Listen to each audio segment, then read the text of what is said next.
तो यशवा मशीयाक में मेरा आप सबको शब शलोम। यहोवा अब्बा आपको बहुत सारी आशीषें और बरकतें दे। प्रिय अजीजों, आए हम इज़राइल के लिए, यरूशलेम के लिए प्रार्थना करें कि मेरा यहोवा अब्बा इज़राइल को, यरूशलेम को शलोम की आशीषें दे, और इज़राइल की जो खोई हुई भेड़ें हैं वो यशवा मशीयाक के नाम से बचाई जाएं, और यहोवा उन सब का उद्धार करे यशवा मशीयाक के नाम से, आमीन। तो प्रिय अजीजों, पिछले भागों में हमने इब्रानी अल्फ़ाबेट के ऊपर सीखा है, स्टडी की है, और आपने बहुत सारी आशीषों को, बरकतों को हासिल किया है। हमने आलिफ से लेकर तत तक सीख लिया है। 9 हिब्रू अल्फ़ाबेट के लेटर्स को हमने सीख लिया है, और आज के भाग में हम इब्रानी अल्फ़ाबेट के 10वें लेटर योद के ऊपर अपना ध्यान केंद्रित करेंगे। योद के ऊपर आज हम सीखेंगे, और सच में योद यहोवा की दया से बहुत ही अद्भुत रहस्यों से, भेदों से भरपूर है, जिसको हम आज के भाग में और अगले भाग में कवर करेंगे। और मैं विश्वास करता हूं कि बहुत सारे रहस्य भेद आप जानेंगे, और उसके द्वारा आप बहुत सारी आशीषों को, बरकतों को हासिल करेंगे। प्रिय अजीजों, तो मेरा यहोवा आपको बहुत सारी आशीषें और बरकतें दे। आज हम पवित्र भाषा योद के रहस्य के विषय में सीखने जा रहे हैं, और इब्रानी भाषा में आप देख सकते हैं योद को इस प्रकार से बनाते हैं। और योद की जो न्यूमेरिक वैल्यू है वो 10 है। प्रिय चीज़ों, 10 है इसकी स्टैंडर्ड वैल्यू, और इसकी ऑर्डिनरी वैल्यू, दोनों वैल्यू 10 है। इब्रानी अल्फ़ाबेट्स के अंदर 1 से लेकर 10 जो लेटर है उनकी ऑर्डिनरी वैल्यू और उनकी स्टैंडर्ड वैल्यू बिल्कुल सेम है, और जैसे हम 11वें लेटर पे जाएंगे तो उसकी स्टैंडर्ड वैल्यू बदल जाएगी और ऑर्डिनरी वैल्यू एक ऐड होकर हम देख पाएंगे उसको। तो प्रिय अजीजों, हम आज योद के विषय में सीख रहे हैं, और योद की जो न्यूमेरिक वैल्यू वो 10 है, और योद की जो पिक्टोग्राफ है वो यहोवा एलोहिम का हाथ है, उसका दाहिना हाथ है।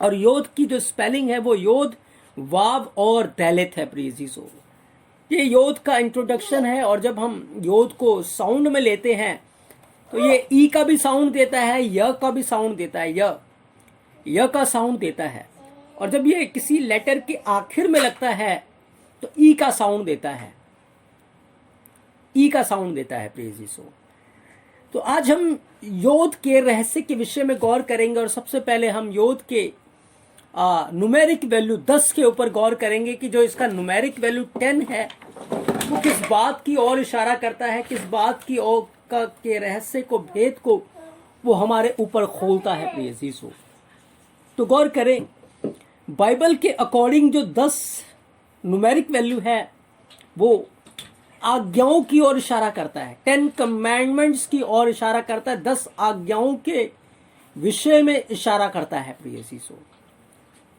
याद रखें, बाइबल के अकॉर्डिंग जो 10 न्यूमेरिक वैल्यू है वो 10 कमांडमेंट्स की, 10 आज्ञाओं के विषय में इशारा करता है, आज्ञाओं की ओर हमें लेकर जाता है। प्रिय अजीजों, जब आप निर्गमन 34 अध्याय उसके 28 वचन को पढ़ते हैं तो लिखा है, मूसा तो वहां यहोवा के संग 40 दिन और रात रहा, और तब तक न उसने रोटी खाई और न पानी पिया, और उसने उनको तख्तियों पर वाचा के वचन अर्थात 10 आज्ञाएं लिखकर दे दी। प्रिय अजीजों, निर्गमन 34 अध्याय 28 वचन ये बयान करता है कि यहोवा एलोहिम ने मूसा को पत्थर की टैबलेट्स के ऊपर 10 कमांडमेंट, 10 आज्ञाओं को लिखकर दे दिया।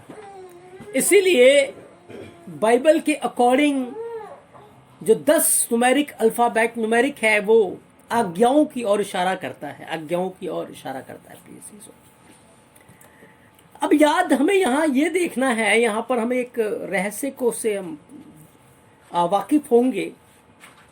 आज हम पूरी दुनिया के अंदर देखते बहुत सारे धर्म हैं, मजहब है, कौमें हैं, लेकिन जो यहोवा के ऊपर विश्वास करते हैं, यहोवा के नाम के ऊपर भरोसा रखते हैं, बाइबल के अकॉर्डिंग उनका धर्म क्या है? क्या हमारा धर्म हम क्रिश्चियन है? क्या हमारा धर्म हम यहूदी हैं? क्या हमारा धर्म क्रिश्चियनिटी है या मसीह है या और कुछ आप कह लीजिए, या हिंदू है या मुसलमान है या कितने प्रकार के लोगों ने अपने आप को धर्म में डिवाइड किया है कि हमारा ये धर्म है, हमारा वो धर्म है।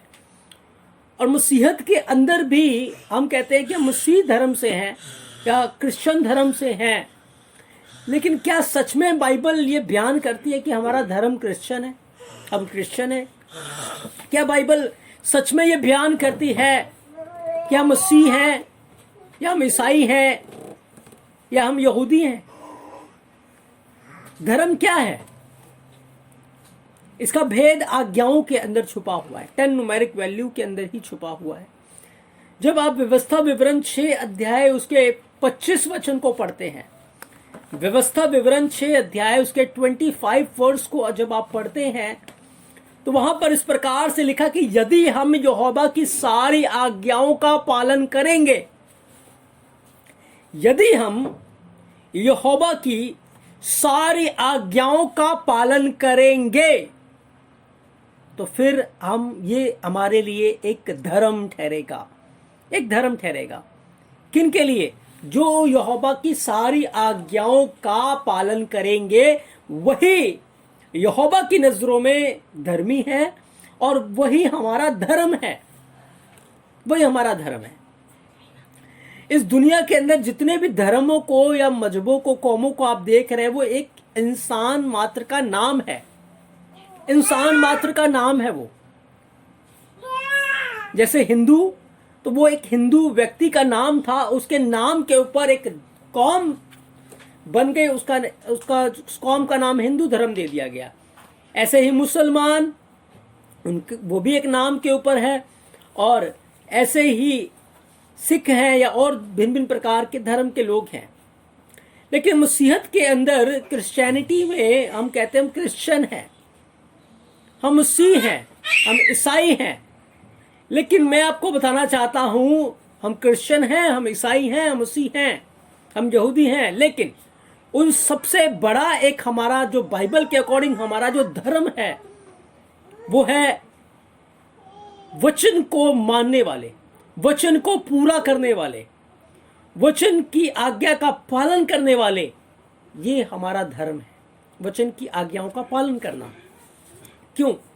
क्योंकि जितने भी धर्म हैं इस बाइबल, इस दुनिया के अंदर, वो एक नाम के ऊपर आए, एक व्यक्ति के ऊपर आए। तो बाइबल यह बयान करती है हमारा जो एलोहिम यहोवा है वो वचन है, वो वचन है। आदि में वचन था, वचन यहोवा के साथ था और वचन ही यहोवा था। तो यहोवा वचन है और जरूरी है कि उसको मानने वाले लोग वचन का पालन करें, आज्ञाओं का पालन करें। अब हम कहते हैं मसीह हैं, मसीह क्यों कहते हैं? क्योंकि यीशु मसीह है, और यीशु मसीह के नाम के ऊपर कि मसीह को मानने वाले, यीशु मसीह को मानने वाले हम मसीह हैं। लेकिन आज मसीह तो बन तो गए, लेकिन जो मसीह कहता है, जो उसकी आज्ञाएं हैं, जो उसके वचन, वो हम नहीं मानते। तो फिर बाइबल के अकॉर्डिंग आप मसीह नहीं हैं या आप धर्मी नहीं हैं। इस दुनिया के अंदर मैं आपको बाइबल के अनुसार दो ही धर्में हैं बाइबल के अकॉर्डिंग। एक वो धर्म है जो यहोवा की सारी आज्ञाओं का पालन करते हैं, और एक वो धर्म है जो उसकी आज्ञाओं को तोड़ देते हैं। वो शैतानवादी लोग, वो दुष्ट के लोग हैं। क्योंकि यीशु मसीह ने यहूदियों को कहा कि तुम अपने पिता शैतान की ओर से हो, सीधा ये बात बोली। ये भी नहीं कहा कि तुम अन्य जाति हो, अन्य जाति जैसे तुम्हारे काम है, या तुमने कुछ आज्ञाओं को पालन किया है, कुछ आज्ञाओं को छोड़ दिया है तो तुम्हें कुछ रियायत मिलेगी। नहीं, सीधा यीशु मसीह ने कहा कि तुम अपने पिता शैतान की ओर से हो, जो शुरू से हत्यारा है, झूठा है, और तुम उसकी अभिलाषाओं को पूरा करते हो। तो प्रिय अजीजों, बाइबल के अकॉर्डिंग हमारा एक धर्म है। क्या है वो? आज्ञाओं का पालन करने वाले, वचन का पालन करने वाले, वचन के अनुसार चलने वाले। ये हमारा धर्म है। हम कहें हम वचन के अनुसार चलने वाले हैं, हम आज्ञाओं को मानने वाले हैं, हम यहोवा की सारे हुक्मों का पालन करने वाले हैं। ये बाइबल के अकॉर्डिंग हमारे लिए एक धर्म है प्रिय सीसो, ये धर्म है। क्योंकि सिर्फ एक ईसाई नाम लेने से या बपतिस्मा लेने से मैं ईसाई नहीं बन जाता, लेकिन जब मैं यहोवा की सारी आज्ञाओं का पालन करता हूँ, जब मैं यीशु मसीह के वचनों का पालन करता हूँ, तब ये मेरे लिए धर्म ठहरता है। और जैसे ही मैं उसकी आज्ञाकारी करता हूँ तो अधर्मी बन जाता है। ये धर्म को की पालना नहीं करने वाला, धर्मी और अधर्मी। बाइबल के अंदर लिखा है जब यीशु मसीह आएंगे तो वो पापियों को धर्मी से अलग करेंगे या धर्मियों को अधर्मी से अलग करेंगे। दो ही धर्म उस समय हो जाएंगे, एक धर्मी और एक अधर्मी। तो यही हमारा धर्म है कि हम यहोवा के वचन का, उसकी आज्ञाओं का पालन करें प्रिय जीजो, तभी हम यहोवा की नजरों में, यही हमारे लिए धर्म है, यही हमारा धर्म है। यहोवा हमें ऐसे देखता है, ये मेरी आज्ञाओं का पालन करने वाला व्यक्ति है, ये अधर्मी व्यक्ति है, ये धर्मी है, ये अधर्मी है। तभी बाइबल के अंदर दो ही धर्म का जिक्र है, एक धर्मी है और एक अधर्मी है, एक धर्मी और एक अधर्मी। तो प्रिय चीजों, हमारा धर्म क्या है? यहोवा की आज्ञाओं का पालन करना। और 10 न्यूमेरिक वैल्यू के अंदर हम देख रहे हैं कि 10 आज्ञाएं यहोवा ने सनई पर्वत के ऊपर अपने योद से लिखकर, हाथ से लिखकर मूसा को दे दी। वो योद से लिखा था और वो उसका पालन करना हमारे लिए बहुत जरूरी है। तभी हम यहोवा की नजरों में, उसकी उपस्थिति में अधर्मी है प्रिय जीसो। अब देखिए कि एक औरत थी बाइबल के अंदर जिसका दृष्टांत दिया गया है लूका 15 अध्याय 8 से 10 वचन के अंदर, कि या कौन ऐसी स्त्री होगी जिसके पास 10 सिक्के हो और उनमें से एक खो जाए। एक खो जाए, 9 तो है ही, एक खो गया। और लिखा है वो एक खोने से बहुत परेशान हो गई, बहुत दुखी हो गई और उसको अंदर से बेचैनी होने लगी कि मेरा एक सिक्का कहां गया, मेरा एक सिक्का कहां गया। अगर आप को आज तनख्वाह मिले, सैलरी मिले, 10,000 रुपए मिले और एक सिक्का खो गया, 1 रुपया खो गया, तो आप कहेंगे कोई बात नहीं, छोड़ो, 1 रुपए से क्या फर्क पड़ता है। लेकिन इस औरत का जब एक सिक्का खो गया तो इसके लिए बहुत फर्क पड़ा और ये बहुत बेचैन हो गई। और उसने क्या किया? उसने एक मोमबत्ती ली और उसको जलाया, दिए को जलाया और फिर घर को साफ करने लगी।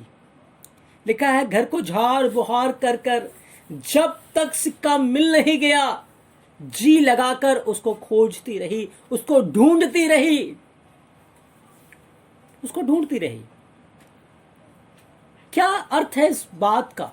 क्या अर्थ है इन बातों का प्रिय अजीजों? उस औरत को ना देखते हुए आप देखें कि वो औरत हमारा जीवन है। घर को ना देखते हुए देखें वो हमारा जीवन है। जिस 10 सिक्का उसके पास है वो यहोवा की आज्ञाएं हैं, यहोवा की कमांडमेंट्स है। 9 को तो वो फॉलो कर रही थी, लेकिन एक से वो पाप में गिर चुकी थी, एक की अनआज्ञाकारी कर रही थी। उसने क्या किया? यहोवा का वचन रोशनी है, उसको जलाया और देखा कि क्या कारण है कि मैं उस आज्ञा का उल्लंघन कर रही हूं, क्या कारण है, और जी लगाकर उसके ऊपर मनन करती रही, उसके ऊपर ढूंढती रही, उसके ऊपर सोचती रही, उसके ऊपर विचार करती रही।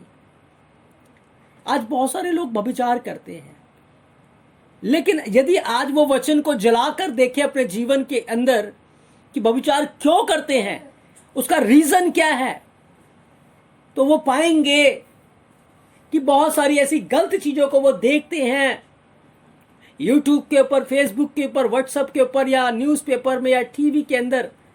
अगर उस जड़ को वो काट दे, बुराई को खत्म कर दे, तो वो सकता है उस आज्ञा को मानने में वो परफेक्ट हो जाए।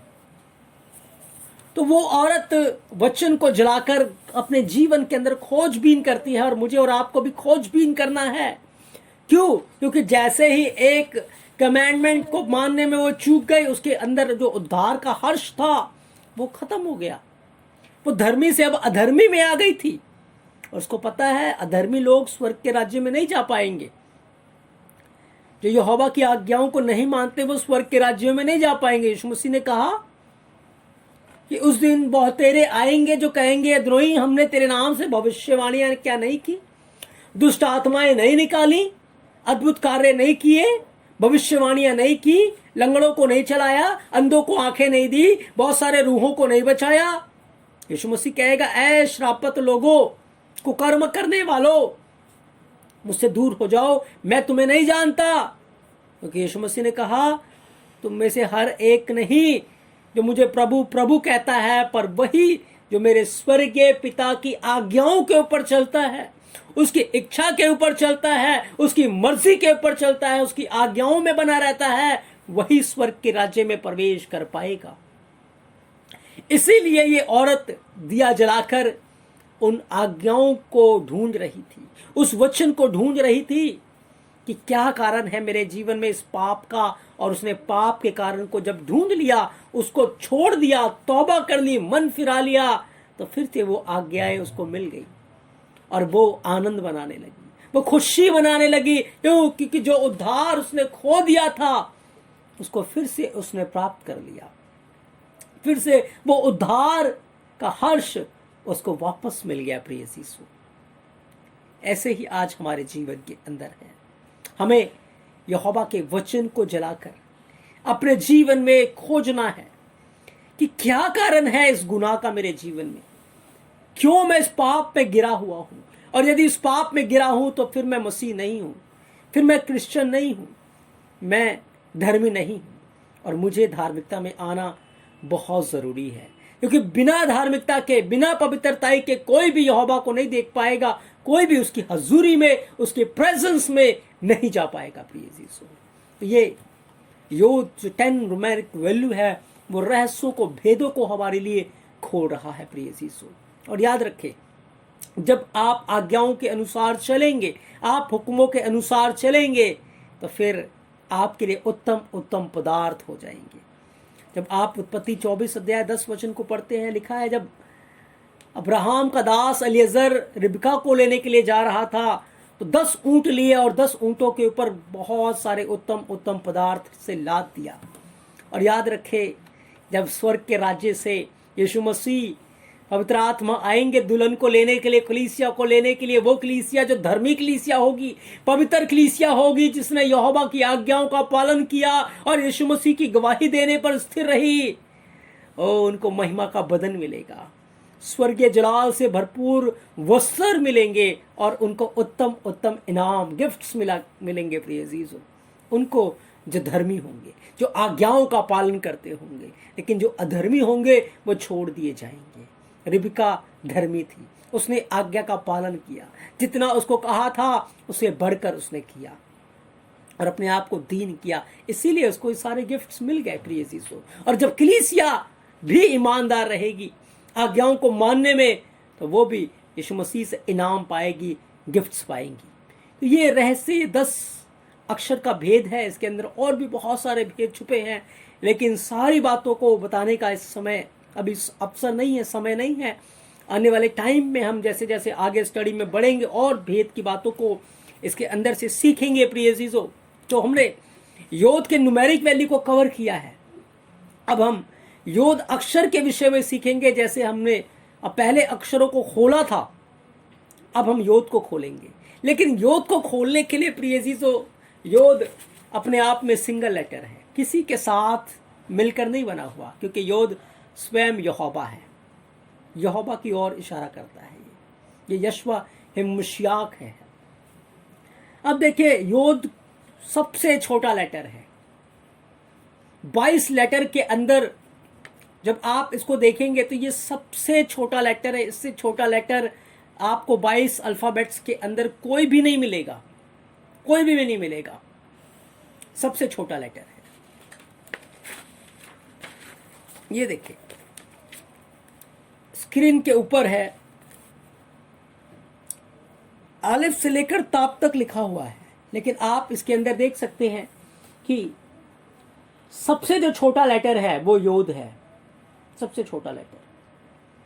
और क्यों योद को सबसे छोटा रखा गया? क्योंकि योद जो है वो यहोवा का हाथ है, और यहोवा का हाथ जो है, दाहिना हाथ जो है वो यशवा मशियाक है, क्योंकि यीशु मसीह पिता के दाहिने हाथ जाकर बैठ गया।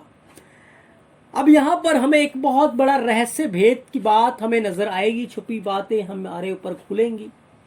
क्यों यीशु मसीह यहोवा का दाहिना हाथ है? क्यों ये यहोवा के दाहिने हाथ जाकर बैठ गया? याद रखें, जो यीशु मसीह सबसे महान था, सबसे उत्तम था, सबसे ऊपर था, उसी यीशु मसीह ने अपने आप को इस दुनिया में आकर सबसे छोटा कर दिया। सबसे छोटा, जो सबसे महान था, सबके ऊपर था, सबसे बड़ा था, उसने अपने आप को सबसे छोटा कर दिया। सबसे छोटा, बिल्कुल लिखा है शून्य, शून्य कर दिया अपने आप को। इतना नम्र हो गया, इतना दीन हो गया कि वचन बयान करता है फिलिप्पियों 2:5-8 के अंदर कि जैसा मसीह यीशु का स्वभाव था वैसा ही तुम्हारा भी हो, जिसने यहोवा के स्वरूप में होकर भी यहोवा के तुल्य होने को अपने वश में रखने की वस्तु न समझा, वरन अपने आप को ऐसा शून्य कर दिया और दास का स्वरूप धारण किया और मनुष्य की समानता में हो गया और मनुष्य के रूप में प्रकट होकर अपने आप को दीन किया।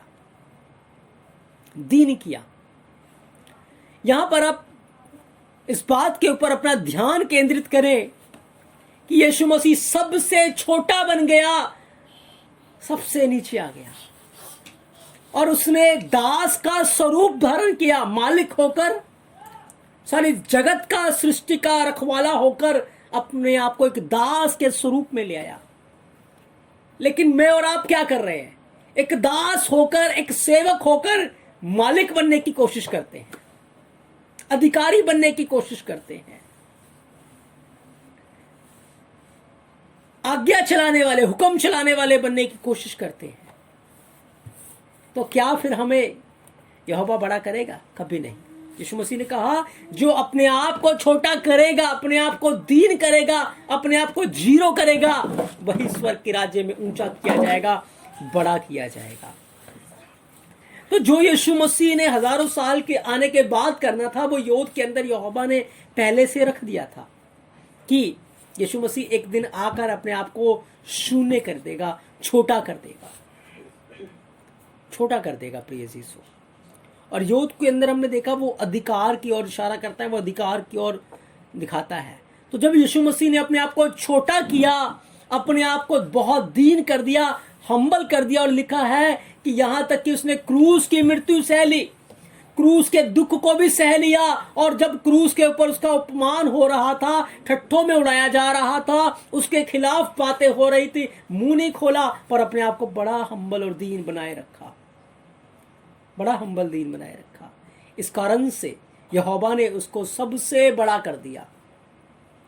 लिखा उसको वो नाम दे दिया जो सारे नामों में श्रेष्ठ है।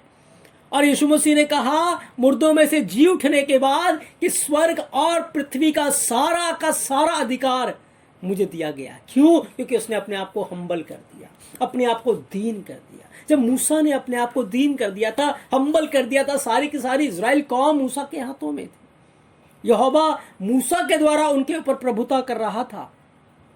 और जब यीशु मसीह ने अपने आप को हम्बल कर दिया, दीन कर दिया, तो यहोवा यशवा मशियाक में होकर सारी दुनिया के ऊपर प्रभुता करता है, सारी दुनिया के ऊपर दया करता है। तो आज यहोवा को छोटे चाहिए लोग, दीन लोग चाहिए, हम्बल कलीसिया चाहिए, छोटी कलीसिया चाहिए जो अपने आप को नम्र करे, अपने आप को दीन करे, अपने आप को छोटा करे। क्योंकि यीशु मसीह ने कहा कि जब तुम सारी धार्मिकता के काम को पूरा कर चुको तो अपने आप को कहो हम तो निकम्मे दास हैं।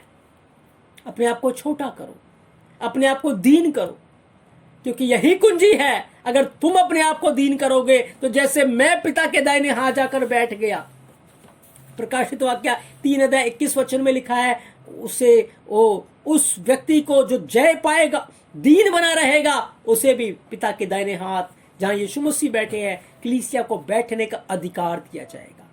याद रखें, जब कलीसिया के ऊपर सताव हो रहा था, यीशु मसीह के ऊपर सताव हो रहा था, उसके मुंह के ऊपर थूका जा रहा था, उसके दाढ़ी के बाल नोचे जा रहे थे, उसके भाई बहन कह रहे थे इसका चित्त ठिकाने नहीं है, ये तो पागल है। उसके भाई बहन, सगे भाई बहन कह रहे थे। जब वो ये ऐसी ऐसी बातों को सुनता था यीशु मसीह, फिर भी वो मुंह खोलकर उनका सामना नहीं करता था, उनको जवाब नहीं देता था, या उनके ऊपर दंड या सजा की हुक्म को नहीं भेजता था, या वो ये नहीं कहता था मुझे तुम्हारी बातें पसंद नहीं, मुझे ये पसंद नहीं, मुझे वो पसंद नहीं है। नहीं, इन सारे अपमान को, इन सारी बातों को वो सह रहा था, वो दुख उठा रहा था और अपने आप को दीन बनाए रख रहा था, छोटा कर रहा था। और सिर्फ यीशु मसीह ने ये काम नहीं किया, मूसा ने भी किया, और भी बहुत सारे नबी भविष्यवक्ता आए, पौलुस ने भी किया। लेकिन यीशु मसीह ने जो किया सबसे बढ़कर किया प्रिय चीजों, इसीलिए सबसे बढ़कर औदा यीशु मसीह को मिला। और यही कलीसिया के उद्धार की कुंजी है। यदि कलीसिया यहोवा की सारी आज्ञाओं में बनी रहेगी, और जब कलीसिया के ऊपर सताव आएगा, चाहे वो घर से आए, चाहे वो चर्च से आए, चाहे वो संसार में से आए, चाहे वो मसीह विरोधी की ओर से आए, चाहे वो कहीं से भी आए, उस समय जब वो चुपचाप रहेगी, अपने आप को हम्बल करेगी, अपने आप को दीन करेगी, अपने आप को छोटा करेगी, तो यीशु मसीह उसे बड़ा बनाएंगे, यीशु मसीह उसे स्वर्गीय स्थानों में ऊंचा उठाएंगे। लेकिन जो सताव में, क्लेश में, अपमान में अपने आप को बड़ा बनाने की कोशिश करेगा, अपने आप को ऊंचा उठाने की कोशिश करेगा, वो नीचे किया जाएगा। जो मनुष्यों से आदर चाहेगा वो यहोवा से आदर कभी नहीं प्राप्त कर पाएगा। इसलिए प्रिय अजीजों, हमें सावधान रहना है कि आज हम कहीं खोए हुए तो नहीं है, जैसे उस स्त्री का सिक्का खो गया था। कहीं यहोवा की आज्ञाओं को हमने तो नहीं खो दिया। आज हमें अपने जीवन के अंदर ये गौर करना है, जब हम योद्ध के विषय में सीख रहे हैं। आज हमें अपने जीवन के ऊपर गौर करना है कि जब मेरे ऊपर सताव आता है, मेरे ऊपर क्लेश आता है, मुझे अपमान का सामना करना पड़ता है, उस समय मैं अपने आप को ऊंचा उठाता हूं, अपने आप को बड़ा बनाता हूं, या अपने आप को छोटा करता हूं, अपने आप को दीन करता हूं, अपने आप को हम्बल करता हूं। आज हमें अपने आप को देखना है, हमें जांचना है, ताकि सच में जब यीशु मसीह आए तो हम उस समय बेकसूर हो, बेगुनाह हो, बिना दाग के, बिना झुरझुरी के हो। लेकिन आज हमने अगर आंखें बंद कर ली और बुराई में जीवन जी लिया, तो याद रखिए फिर हमेशा हमेशा की बदनामी और नरक का सामना हमें करना पड़ेगा। तो मैं विश्वास करता हूँ कि आज जब हमने योद्ध लेटर के विषय में सीखा है, तो आपने बहुत सारी आशीषों को, बरकतों को हासिल किया है प्रिय चीजों। मेरा यहोवा बाप आपको बहुत सारी आशीषें और बरकतें दे। और आज हमने योद्ध के न्यूमेरिक वैल्यू के विषय में, लेटर के ऊपर गौर किया है। मैं विश्वास करता हूँ आपने आशीष पाई कि 10 न्यूमेरिक वैल्यू यहोवा की आज्ञाओं की ओर इशारा करता है, यहोवा की आज्ञाओं को दिखाता है, और योद्ध लेटर छोटा होने की ओर इशारा करता है कि हमें दीन होना है, हमें हम्बल होना है। यहोवा अपने इस पवित्र वचन के द्वारा आप सबको बहुत सारी आशीषें और बरकतें दे। अगले भाग में हम योद्ध के सेकंड पार्ट के अंदर मिलेंगे, और हम योद्ध की पिक्टोग्राफ के ऊपर, उसके अर्थ के ऊपर हम गौर करेंगे। और मैं विश्वास करता हूँ बहुत सारे रहस्यों को, भेदों को सीखेंगे, और बहुत सारी आशीषों को, बरकतों को हासिल करेंगे। तो तब तक के लिए मेरा यहोवा अब्बा आपको बहुत सारी आशीषें और बरकतें दे। आप सबको शबद शलोम, आमीन।